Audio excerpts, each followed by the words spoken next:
that feeling when you ask someone a question and the person confidently gives you the wrong answer? You may just be looking at this person like, are you trying to take me for a fool? Or don't you think I don't have an idea of what I'm asking? Let's say, for instance, you ask a friend, say, oh, how much is fuel in Nigeria today? And the person tells you 500 naira. You're just going to look at the person like, are you trying to take me for a fool? Like, what do you mean fuel is 500 naira? Now, you don't know the exact amounts, that's why you're asking. But to that person, they are giving you information that they know, and rightfully so, because maybe the last time they got fuel it was still 500 naira. Maybe they don't have a car, or they've not been running generator in a long time, so they cannot relate to the current fuel prices. They don't know that it has gotten to say 8,500, 8,600. So they're just telling you based off of what they know. And this is exactly what happens to AI models that are out of the box. One thing you should know is that AI models are usually trained on a massive pile of data up to a certain date. And that simply means that there are certain things or certain companies that are coming up now that have information, or there's some companies that have pivoted, or brands or whatever, that it doesn't have access to their current files, right, or access to their current information. And in most cases, when you try to prompt AI on most of these things, it either hallucinates or it will just tell you, I don't know. In most cases, it hallucinates and just gives you something remotely close to what you're asking. And that's how you see people start saying, oh, AI is hallucinating, AI is this, AI is that. It's because it doesn't have access to that data, and it didn't just want to come back to you empty-handed. RAG fixes that. And in this video, I'm going to break it down into simple steps for you to understand, and show you a typical scenario on how you can quickly use RAG to fix this issue, and probably just share some other ideas. Most companies build RAG pipelines for their products so they can have access to the direct, correct info. So we're going to talk about that, but we're not going to build in this video. But I'm just going to show you the most basic step of using RAG to retrieve the most accurate information. So, what is RAG? RAG stands for Retrieval-Augmented Generation. I'm going to break that down for you. Retrieval here means the act of fetching relevant information from somewhere. So think of it like there's a massive pile of data somewhere, and you want to look for something. Or say you just go into your wardrobe and you're looking for a particular outfit for an outing that you have. You are going into your wardrobe to retrieve that outfit. So that's what retrieval basically means. Augmented means enhancing that generation with what we retrieved. So it's just basically you saying, okay, this information that I retrieved, does it somehow tally with what this person wants? And the generation is the AI part, basically feeding back a response to the person that prompted it. And this is what the process of RAG looks like. You, the user, queries a large language model, and it activates its retrieval system, goes into that massive pile of data. The LLM, that's the large language model. It could be your Gemini, it could be your Claude AI, it could be ChatGPT or any other LLM. It now does all of this work in the backend and feeds back a response to you. Before RAG, if you wanted to know about your company's documentation, let's say your company has 50,000 pages, 500 gig of documents, you wanted to know specific information, there are two options. The first one is either you fine-tune or train the AI model that you're using with the updated information, which is usually more expensive and takes time, right? And in most cases, a lot of companies don't even have that luxury. And the second option is for you to hope and pray that it's going to have access to the information that you need. Well, RAG provides us with the third option, which is often cheaper and easier to use and more flexible. Think of it like you have your documents separate and you just retrieve information every time you need access to it. This really helps. It's huge for things like customer support. It's good for your customer robots or customer bots. Those websites that you go and you ask specific questions and it provides an answer to you, your customer, right? Like there's no actual person responding to the customer's need. You've already fed that AI bot with all the information that it needs to have, such that when a customer visits your website, clicks on that bot, queries it, or asks a question, it goes back and retrieve some of the information in what you've already inputted in it and feeds it back to the customer.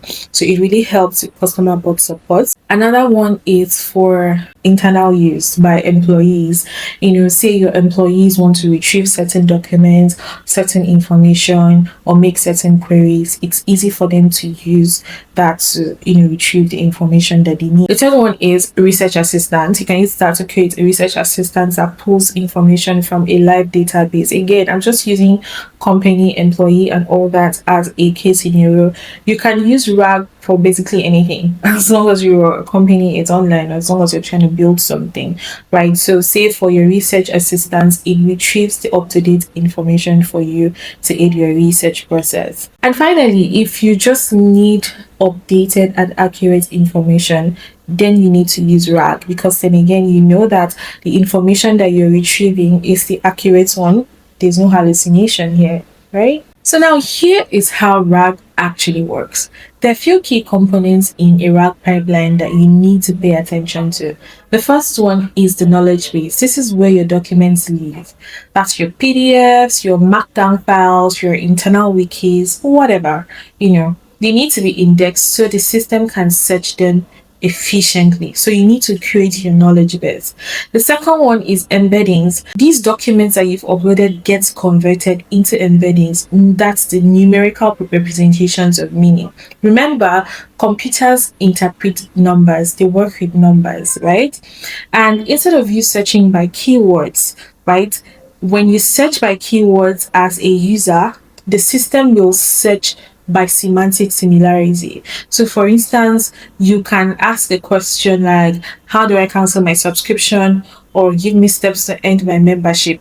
It's going to be treated as the same thing, right? Even though the words are different. Because look at it.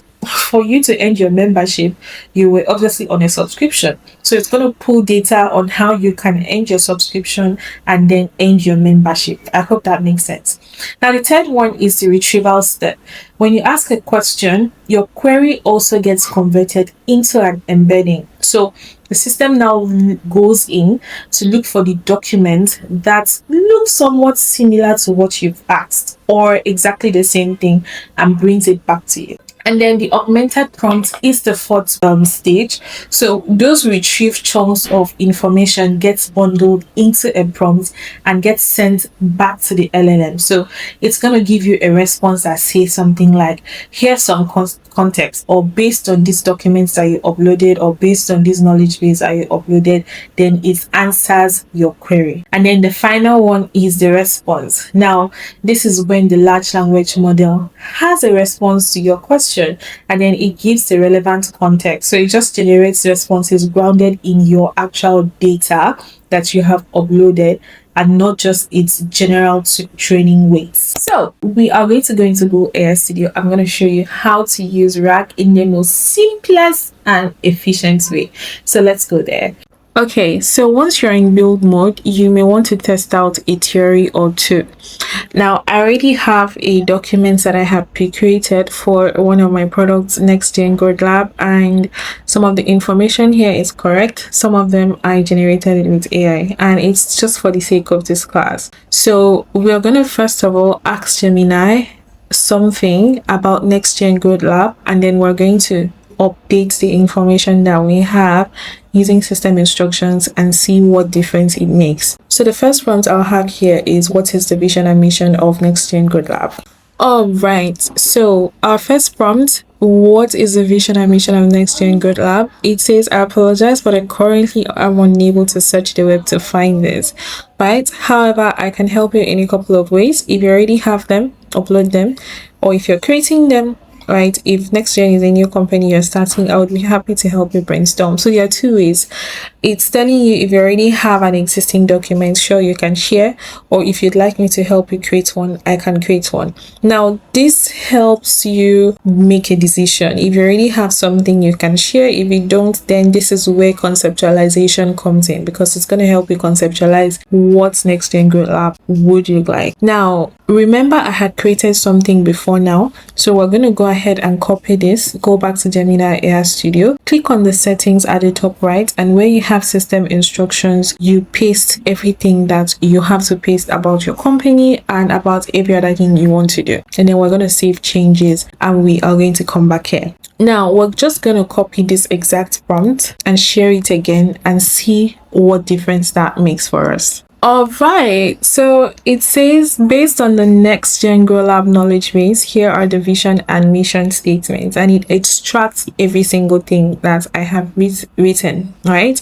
And of course, it goes ahead to say, apologies for the confusion in my previous response. I have this information right here in my knowledge base. Let me know if you'd like to know more about the core pillars, target audience, or any other thing about NextGen, right? Or if you'd like to start building an application for it. Large language models in general typically usually ask you for follow-up questions. Like, they want you to keep prompting, they want you to keep being on the platform, and they want you to be as productive as possible. Now, this is the most simplest way to use RAG to solve the problem of hallucinations. So I just wanted to show us how RAG works and how you can implement this in the very flexible, low scale, and cheapest way possible. Now, a quick reality check before we wrap up this session. RAG is very cool to use, but it's not magic. So here are a few things that you need to keep in mind. The first one is, what you garbage in is what you garbage out. If your documentation, your wiki, your knowledge base, or whatever has incomplete data or has the wrong data, then be rest assured that that is exactly what it's going to feed back to you.